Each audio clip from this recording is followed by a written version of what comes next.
Okay, cool. Thanks, lady. I like when she tells me that. Hey, everybody. It's Patty Dobrovolsky with Up Your Creative Genius. Oh my gosh.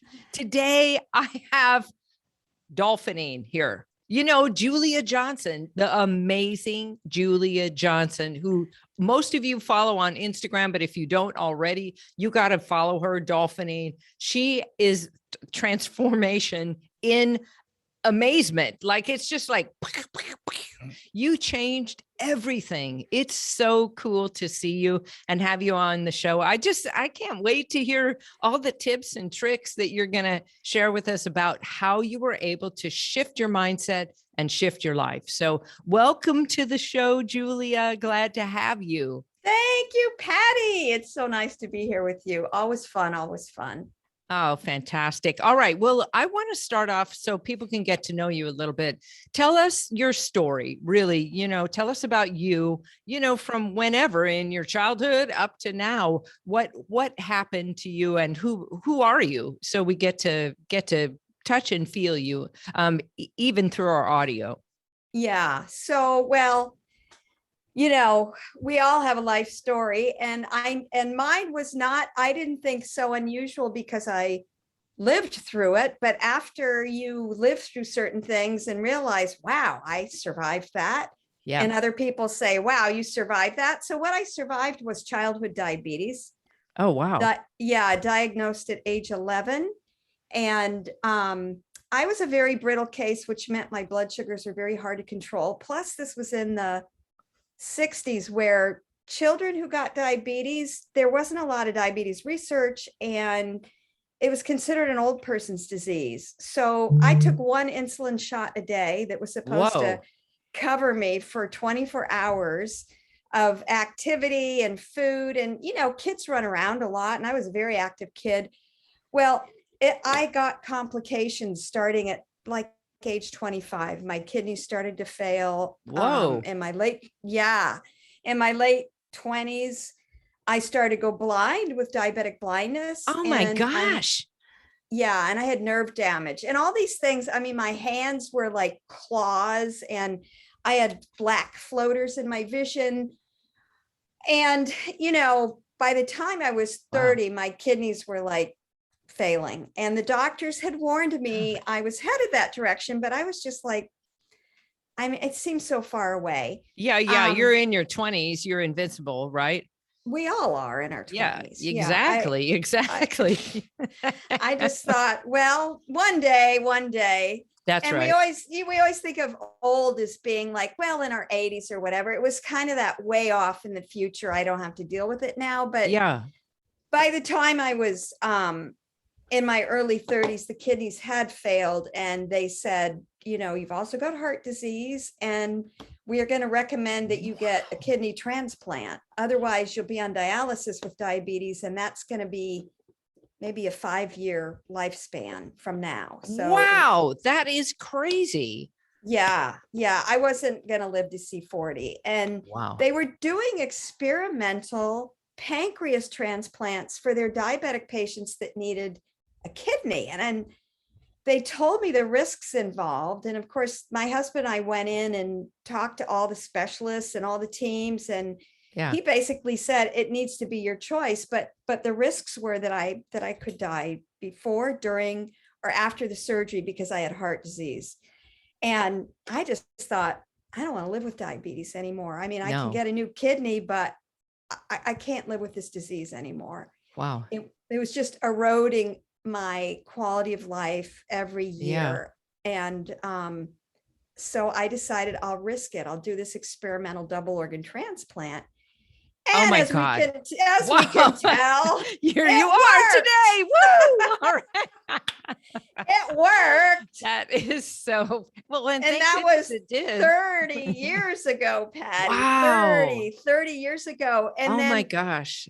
In the meantime, at age 48, my heart really got clogged. And part of the clogging was from high cholesterol, which runs in my family, and the heart disease from diabetes that gets exacerbated. And then some of the medications I was on for anti-rejection also contributed. So by the time I was 48, my arteries were so clogged that Wow. I had a hard time breathing. Yeah.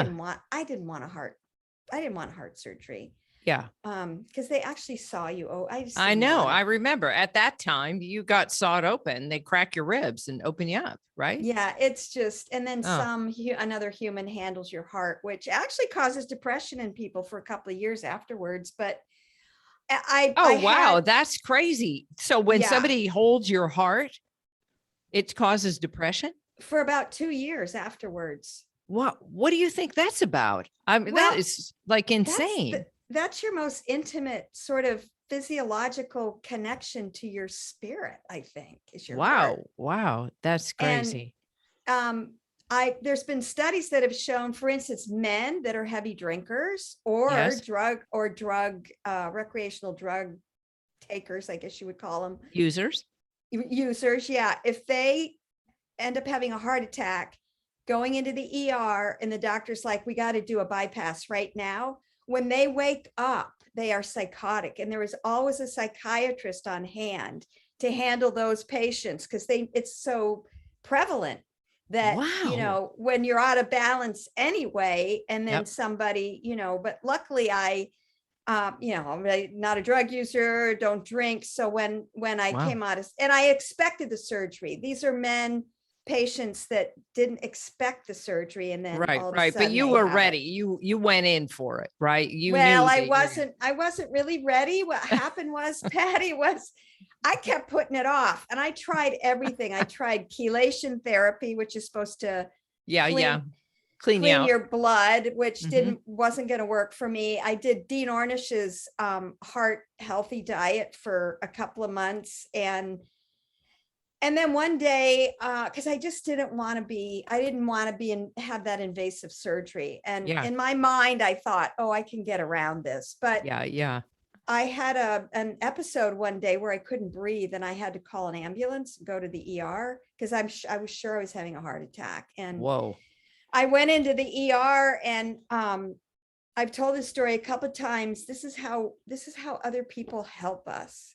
This little Filipino nurse was in the ER taking care of me, and she said, she was so sweet. She said, "What, dear, what are you in here for?" And I said, well, I think I'm having a heart attack. And she said, well, I've looked at your chart. It looks like you need a triple bypass. Why aren't you scheduled for a triple bypass?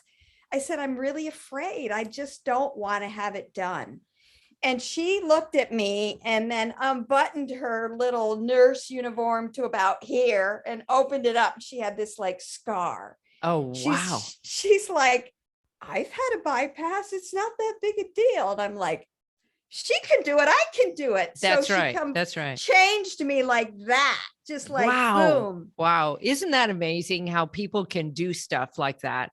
Like you can see someone and they'll say something and then boom, you're ready to do it right at that Exactly. moment. It's like if you have a Exactly. little role model for stuff, it's much easier. It's so much easier. And Yeah. just her So whole so you attitude. yeah, Yeah. so you went in and had the surgery. You did it. I did schedule it after that episode, but it was because of her, because Yeah.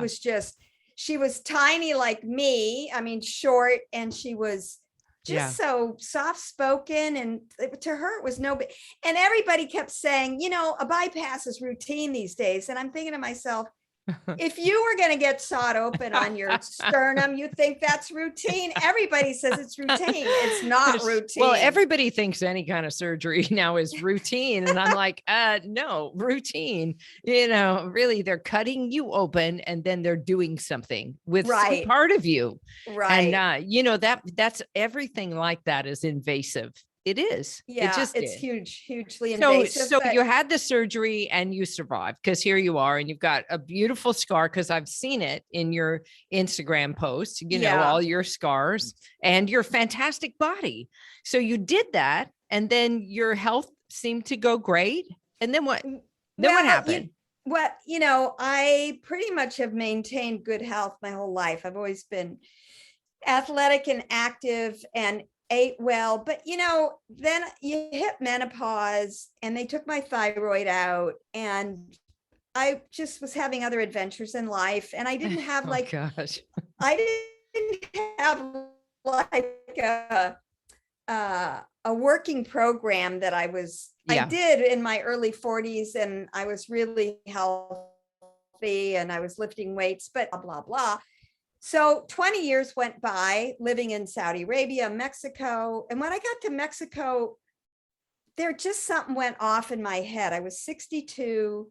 I Yeah. knew in 2 years it was going to be my 30-year anniversary from the transplant. And I thought, what am I doing? Yeah. I'm like, I don't have a lot of time left. I need to stop messing around and really take care of this body, which is the chariot for my soul. I mean, this is like the temple I live. I need to start taking care. And Yeah. it wasn't that I was disgusted. I didn't look in the mirror and go, oh God, I've got to lose weight. I've got to get in shape. It was just like, I need to start loving this body with every ounce I have. It's gone through Wow. so much. It's taken me so much, taken me through life in so many situations. Yeah. And from day one, I was like, I was who I am now. In other words, I made this mind shift. I call it the nanosecond boom mind shift. It was Oh, just like, wow. Wow. boom. I was already her, and her was lean, strong, healthy, vital, energetic, grateful, and joyous. And it wasn't about, oh, this many pounds less, this much muscle. It was really about the whole consciousness of living in Wow. a body that's being cared for through I love self-love. that. I love that because I think that we all, yesterday I was leading a Draw Your Future session, and a woman in the session said, how can I stop myself from looking in the mirror every day and saying, oh, you're so, that neck and you're so wrinkly and all that. And I said, well, you have to understand that this is your body. And it's done so many things to get you this far. So you have to appreciate it and love it. And all of that comes with it, all the wrinkles and all the tiredness and whatever it is that you've gone through, it's transparent in your physical form. And so if you can fill yourself with joy and love, you can transform your outer form too. And that's It's what you're true. talking about. You changed your mindset. And so then, but wait a minute, because then you changed your mindset and then you started to work out. That's Right. what happened is Right. that you weren't just working out your regular way, like walking your dog and maybe running every so often and riding your bike with your husband, Paul, but you went out and you started to really seriously train. So Yeah. I was thinking about you and how you started to train. And I wanted to know, like, how did you begin to lift weights and do that? What did you do? What did you start with? Yeah, a lot of people on Instagram will message me and say, I don't know how to start. And I wouldn't have known how to start unless I found this online challenge. It was a Facebook challenge with a coach that had written a book in the 90s. And I won't mention his name, but he had a very successful book. Yes. And he had an online challenge, and I joined the challenge. It was a 3-month, and it was for people over 40. And he had modified the exercises to be easy on the joints for people. And I thought, this sounds perfect. So I got in with a community of people that were wonderful. And this coach would, check our forms sort of informally, but it was a community. And then I went to one of his camps. And what I found out was after 3 months, I won the challenge. Oh, wow. That's that was fantastic. Yeah. And I didn't even know there was going to be a winner. I just thought, we'll do this for 3 months and then we'll see what happens. Yeah. Yeah. And I fell in love with the weightlifting. And then I stalled after about those first 4 months. It took me 4 months to lose 10 pounds, which is actually very healthy. Yep. And so I stalled after that. And so I started looking around for what I needed to up my game, but I didn't know how. Yeah. So from then until now, it's been a constant, I would say, discovery of what can I do next? How can I up my game? What more do I need to learn? So I'm a lifelong learner. I just really love to learn things. And so this is the thing about fitness. there's never end, there's no end No, all no. be all. Well, and you would learn so much about your body and then what food and your body changes all the time. And I think It people think, does. oh, you get into a routine, then that routine works, but you can plateau at any point. And so you always have to challenge yourself and push yourself in some other ways. And so that's what you did. And then you actually got a really great coach, and she helped you to enter some bodybuilding competitions. And so Yeah. tell us what that was like to go to your first bodybuilding Oh my competition. gosh. Well, first of all, my local friend and coach here, before I found the woman that I'm working with now, he's the one that suggested to be in a competition. Yeah. Because he saw me working out really hard every day, and he was helping me and working with me. Because when I went into the gym, he said, well, what are your goals? I said, I want to be really lean and strong. And when I started getting lean and strong, he's like, you need to be in a competition. And I said, what do you mean? He goes, you need to be in a master's bikini NPC competition. I'm like, bikini? What, 63 in a bikini on stage? Yeah, I don't think so. But I love that. I'm going to do that. I think that's a good challenge for everybody to have. The woman that was in the talk that I gave yesterday, that's what she did. She bought a vacation for her whole family where they would have to wear their swimsuits so that they could all get in shape to go. Oh, that's great. I think that's fantastic, right? Yeah. So yeah, well, bikini challenge. In the back of my head was, who wants to see a 63-year-old in a bikini, But what I found out was that there's in the fitness world, and people who work out and other coaches and other women of all ages who work out have a super great appreciation for a woman my age who works as hard as they do to get in shape. So I found my coach who got me there. There's coaches have so many different levels and things that they do. Some are just lifestyle, like get fit, lose weight, eat better. And some are get fit to have a photo shoot and then, live your life more sensibly, eating and working out.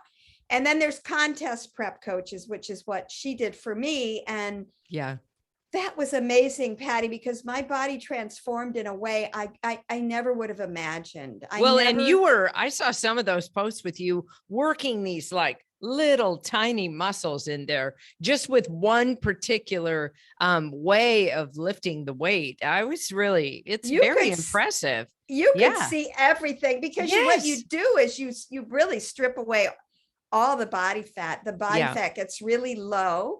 And you're mostly just muscle, and then they tan you, and that makes it even more. It's just kind of a hilarious thing. I remember, I wrote you a text and you said, I'm just about to go into the tanning booth. And I was just like cracking up. Tanning booth. Okay. We're not going to talk about whether that's good for you or not. You're going into the tanning booth. I love it. I love it. But then you get on stage, you do the competition, and in your category, you take first place. Yes, I did, because I was the only competitor. But still first place. All right. And then you did it again, though. You went to a different city and you did it again. Yeah. And competed with other women your age. Yeah. And I came in third, there were only 3 of us. So I came in last, but I absolutely loved the experience. For me, it wasn't about winning. It was just about, Patty, all my body's gone through, and all the times I laid in ICU thinking, am I ever going to get out of here? Am I going to survive this experience? Yeah.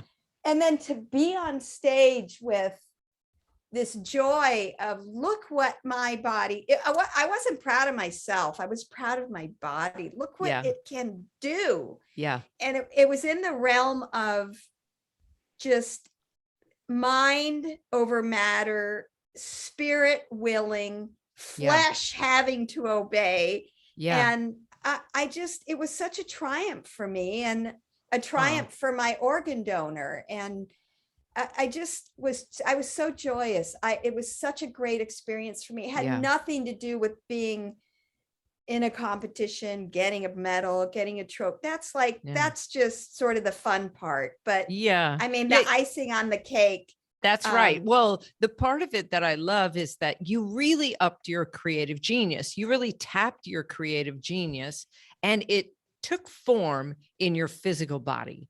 And I think that's part of it is we underutilize our imagination because we think, oh, your imagination, you're just imagining that and daydreaming it. Well, Right. hey, guess what? Your Yeah. imagination is power. It is really the fuel behind everything that you become. And so when you realize that, then you can leverage it. So Mhm. even when you're in, yeah, and as a bike racer, this is what I would do. Like I would imagine that a black bear was chasing me Oh, and a wow. white bear was running in front of me and guiding me because I felt like I needed somebody to chase me so I could go faster. And I needed, something I was scared of. And honestly, black bears scare me. Right. And a white polar bear, just in front of me to just show me, come on, you can do this. And I think, and people say, oh, well, whatever you can do to trick your brain into overcoming the moment where it feels very challenging, because there's no doubt that your body gets fatigued and there's a part of your brain that's like, oh yeah, yeah, well, now is the time to just give up, or why don't you get some water now instead of pushing through the last 5 reps, or just really blowing it out until, we would always say, if you taste blood in your mouth, you know that you've really gone to the limit in bike racing in a time trial, right? And everybody would be Wow. like, oh my God, that's so gross. But that's how you know that you've Yeah. really changed your oxygen level. And part of that is that you have to know that your body can take it. And the only way you know is if you believe, which is part of what you did. You believed that you were that person, and then you stepped into it.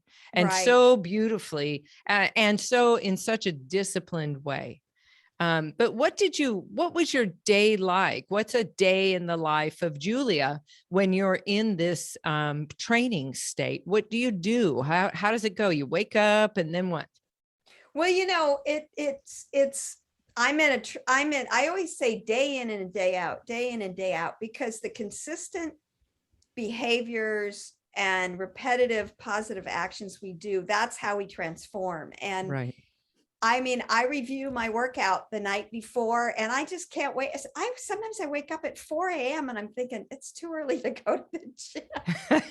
It's not open yet. But I want to. I want to Yeah. go to the Yeah. gym. Yeah. I'm excited. And I think part of it is just the joy of movement and working my body and feeling good and Yeah. having energy. And I love to dance. So there's something about that too. I just really like movement and being able to use my body.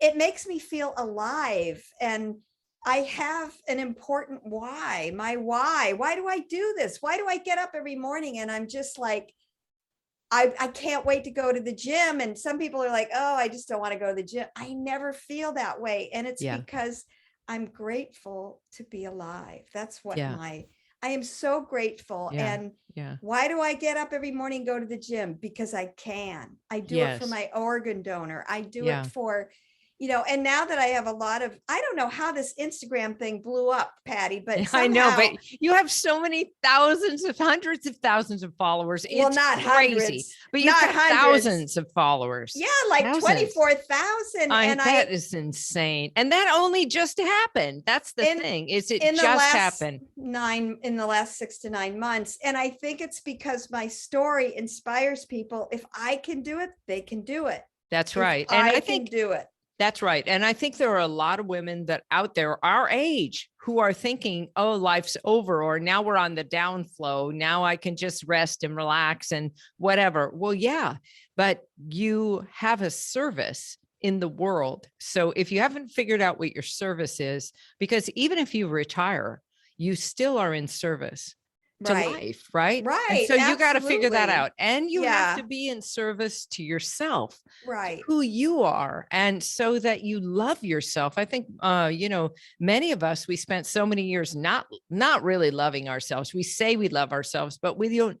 The way you love yourself is that you care for yourself, that Right. you Right. take, that you go to the gym and you work out, and that you eat well. And when you don't want to eat well, that's okay too. That you Yeah. get right back into the flow of drinking a lot of water and getting enough sleep, and things that we know will make us perform at our optimum level. And Yeah. so, that I think is something that you are just demonstrating in such a big and bold way that people can't wait to follow you. I mean, like the posts that the before, my favorite are the before and after posts, because we see you just like 2 years ago. And then now it's like, whoa, I you know. did that in two It's amazing. years, It in two amazes years. me. It I know. amazes me. Yeah. And the thing is, Patty, before I was like every other woman that we've been on this diet and that diet and la la la, and we Yep. eat 1,200 calories and we do cardio That's until right. the cows come home and then the weight comes back on. I now eat way more than I ever did. Yes. And I weigh less than I ever did now, Yeah. because my metabolism works now. It's been healed. Rebooted. It's been rebooted. Yeah. Yeah. Yeah. And well, and I think people don't realize that when you get yourself back into the groove of working out and push yourself in that workout, you will reboot your metabolism. And it's Yeah. really amazing to do. It is. I remember when I was racing, I ate so much food all the time. And I would come home, I would wake up in the middle of the night and have a bowl of cereal because I'd be starving. Yeah. Because I would have burned that many calories, my Right, body. right. And that was in my 50s. So let's be Yeah. clear that I was already perimenopausal or maybe even postmenopausal at that point. And I think, we forget that the body, remember, the brain is malleable. It's plastic. You can trick it. You can trick your brain to believe in anything. I know. So that's the fun part. Trick it into believing that you are capable, which you are, and competent and confident. All these things that matter. Right. And Patty, when I go and look at my before and after pictures, then I've got a lot. And actually, when I started feeling great, amazing, I would have my husband Paul take pictures of me on the beach or whatever. And we moved to where we are now on the East Coast, on the Atlantic Ocean. And I think it was maybe 4 months into my fitness journey, we went to the beach and I'm like, oh, take pictures of me in my bathing suit. I was just felt so fantastic. And I didn't look at those pictures until a year ago. And I looked like a chunky monkey. I was well, that's how it is, But I felt so great. And I didn't, at the time, I didn't look at those pictures and say, God, you're not in shape yet. Because within myself, I was already who I am now. I was like, that's so great. There was no self-censure. There was no self-loathing. There was no, I remember losing weight in my 40s. It was because it was a story. It was at a seminar actually. And I had given a talk and I went to the pool and I was laying by the pool. And this very attractive man who was also at the seminar came up just to tell me how much I loved, or how much he loved my talk. And I'm in my bathing suit and I'm like embarrassed that my thighs are so lumpy and this attractive man. And he wasn't coming on to me. He was just, we were having a normal conversation. Yeah. But your self-talk was out of control. My God. I'm like, my thigh. Oh my God. Well, and I think we spend so much time and energy, worrying about what we look like. Oh, it's and instead of putting that energy into loving and caring for who we are, and then how we look does change. I don't even look like the same person I did 2 years ago. No, you really don't. You don't. I mean, honestly, you, and no offense, but you looked very frumpy back then. You look alive and vibrant now. Yeah. And so I think that's part of it. If you're feeling the frump, just know that that's something you can dump. You can dump the frump. Dump the frump and go out, and that's going to be your motto, your tagline. But I love this. Now you So every day when you get up, you go to the gym and you work out day in, day out. That's what you say. But also, what do you do in terms of your meditation, or your terms of food? What kinds of things do you do to keep your whole life in balance? Yeah, well, the meditation part, I've had a practice I've done since I was 17. And you don't do things for that long in life unless they work, right? Right, Unless they right. work and they work powerfully. And it's chanting an ancient, it's known as an ancient name for God, Hu. When I lived in Saudi Arabia, I met women who were Sufis who knew all about chanting this word.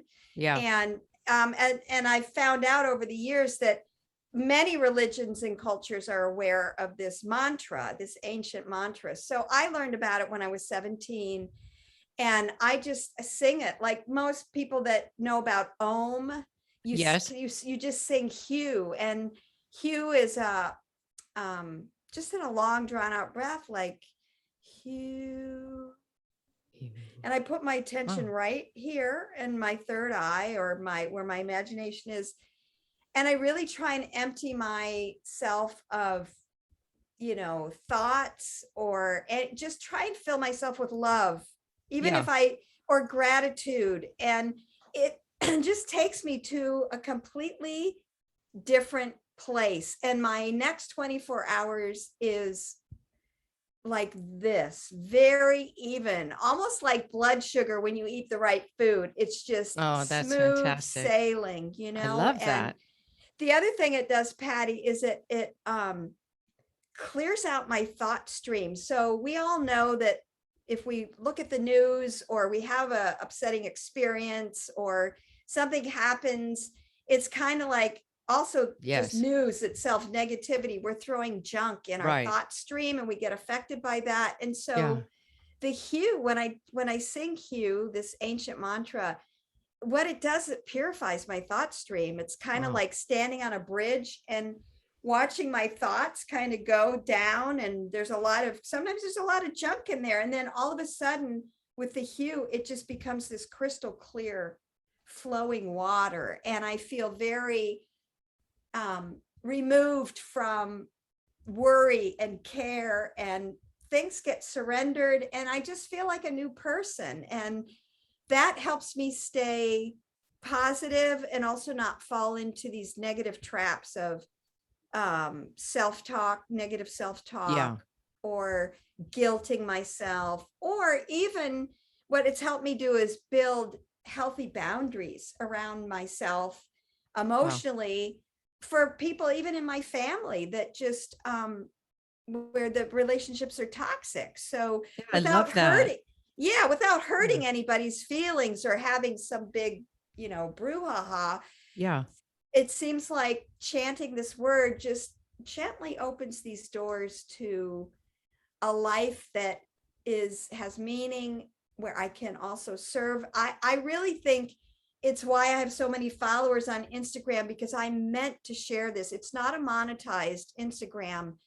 And I Yeah. don't know who my followers are, but I absolutely adore them. I Yeah, love see, and them. you really engage with them. They write such amazing Oh things my to you. It's God. not it's Yeah. not shallow. They write like long paragraphs to you Yeah. about what's going on, and I love that. I love reading through them and seeing what people are connecting with, because I think in the world today, wouldn't you agree that people really want to find connection Yeah. with Yeah. something meaningful? And they want to Right. feel good about who Yeah. they are and what they're doing in their lives. And that, I think this is a beautiful way of serving and sharing this whole journey. I mean, I love this, that you have done this and transformed. And so what would you say to people, in anybody who wants to make a kind of change? What's a change tip? What would you say to them if they want to change any part of their life, and particularly in this fitness space? What would you say to them if they were just sitting in the room and they said, what do I do? How can I, do this? Yeah. Well, mostly women our age are the ones that want to know and Yeah. are inspired by this journey. So I would say prioritize yourself.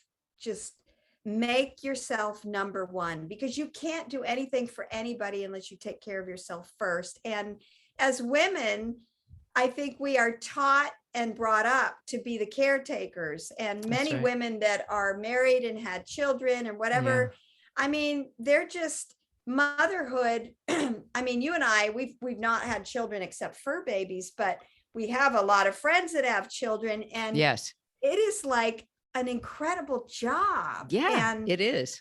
I just feel like women give their all in that job. And when the kids grow up and there's empty nest, it's like, I think some women have a hard time saying, I'm first now. Yeah. I'm Yeah. first. So I would say how to start, make yourself number one. And you can still be a mom at home with kids and do that. Your kids Yes. will appreciate it because you'll be feeling better. And you'll You be know, demonstrating for them how to do it for themselves, so that right, it's important to take care of yourself first and then right. serve other people. I love that. Exactly. I this has been so inspiring. It's just really, I mean, I'm totally motivated now. As soon as I'm done with this podcast, I'm going to get on my bike and go ride, because there's nothing more joyous than being in your body fully and It's feeling the true. experience. There's something about it that you just can't describe. So thank you so much for sharing everything with us. I'm going to have you back on the show, because we have to go into much more detail about other things. But for today, I just want to say thank you so much, Julia, for everything that you taught us today and shared with us about change Oh, and what you've been able to do. oh, Patty, thank you. Well, we're on the same wavelength where that's concerned. We Yeah, for understand sure. these principles that you and I both use in our lives, and you're just a super dear friend, and I love you. Yeah, well, I love you too. And everybody, please follow Julia at Dolphinine on Instagram. That's a place where you can see what she's up to. It's amazing. I'll put some more in the show notes for all of you. And, if you like this podcast and you think it was interesting, put some notes and DM me and forward it to your friends so everybody can hear about her. And I just thank you again for being here. And everybody who's tuning in right now, thank you so much for taking the time. We love you. Go out and be your best self and, up your creative genius. Right, Julia? Right. Woohoo!